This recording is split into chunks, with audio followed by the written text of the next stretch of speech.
Okay, continuing our information and walk around of this 1948-49 Seeburg Industrial Library unit for factories and more commercial locations. And so now we're going to tour the actual unit I bought myself. So let's start with the outside of the cabinet. Here's a look at it. So the cabinet is in just so-so condition. It's got water staining and stuff like that, but it's a straight cabinet, and we plan to refinish it. There's a little bit of, so we'll strip it down and refinish it. This part is for your record slots here. Okay, and we're going to open it up in a second, and then we'll talk about what's inside the back of it. The control center, amplifier, stuff like that. So, all right, so let's go ahead and open this up. It's got these folding doors like this, as you can see. Pretty cool stuff. So you can literally fold them all the way to the side like that. Isn't that neat? All right, let's go ahead and open the other side here. This is going to fold like that. Really cool stuff. Okay. Again, record compartments down here. In order to get access to hear the speaker, you got to pull this hard. That one's a little tight, but you would open that up all the way and you would cover up the records. So that's what you'd be looking at when you're playing this in your living room or whatever. Frank Sinatra actually owned one of these in his mid-century modern home in Palm Springs, California. And that, so this is where your music comes out right here. So let's walk up and see what this is all about. So what do we have over here? Well, okay. So this is your power button. This is all Bakelite stuff, so you would turn it on, okay?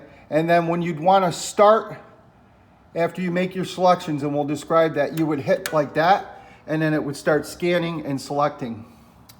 So over here, we have the control circuit switch. I'm not exactly sure what that does, okay?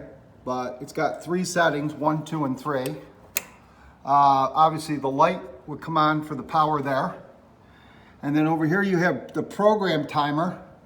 And basically what this is do you want it on auto, which is there, and then it would just play one record after another, or do you want it on manual? And manual would be for the selections over there, okay? And then this one right here looks like your level of volume right here, but I could be wrong about that. Anyways, so that's that. Now let's look at this panel.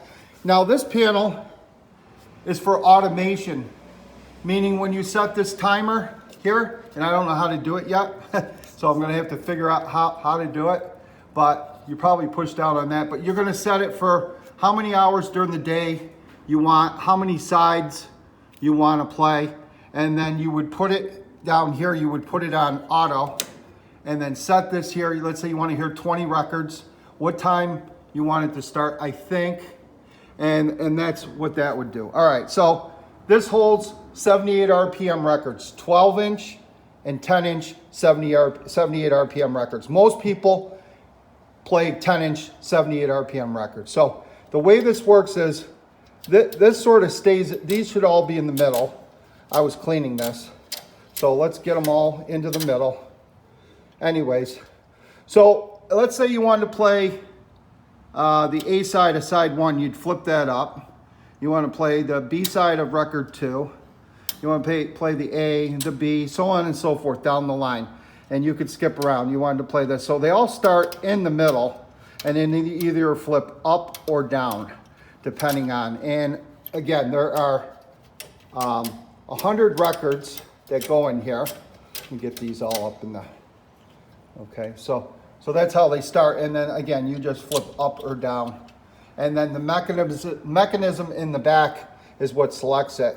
So let's take a look at these knobs down here. So this one is called remote, and this would be for hooking up remote speakers like into the factory. or if you want to do this speaker down here, which would be the local speaker, right? So you would put it on either one. This is your bass. Pretty good for 1948, 49. A volume control here, as you can see. Bakelite, really nice. And believe it or not, there is a treble control. I can only imagine how good this sounds.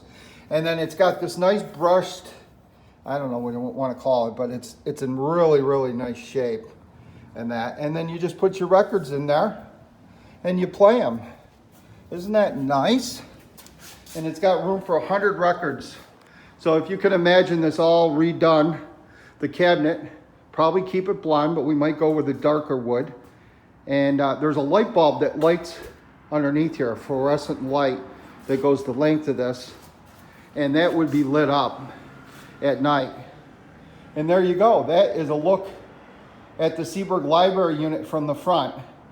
Now we're going to go around back and see what's in the back.